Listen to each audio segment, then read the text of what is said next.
নগরী পতেঙ্গা বে টার্মিনাল প্রকল্পের জন্য প্রায় ৫০১ একর খাস জমি পাচ্ছে চট্টগ্রাম বন্দর কর্তৃপক্ষ। জমি বরাদ্দ দেবে চট্টগ্রাম জেলা প্রশাসন। বোয়ালখালী উপজেলা পরিষদ নির্বাচনে চেয়ারম্যান, ভাইস চেয়ারম্যান ও মহিলা ভাইস চেয়ারম্যান পদে ১৬ জন প্রার্থীর মনোনয়নপত্র জমা।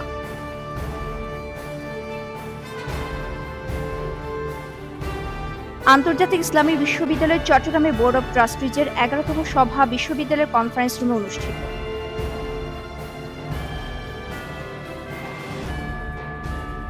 চট্টগ্রাম জেলা সিভিল সার্জন কার্যালয়ের স্বাস্থ্য সহকারী পদে প্রক্সি পরীক্ষা দিতে বসে যুবক গ্রেপ্তার। ভ্রাম্যমাণ আদালতে ১ মাসের বিনাশ্রম কারাদণ্ড।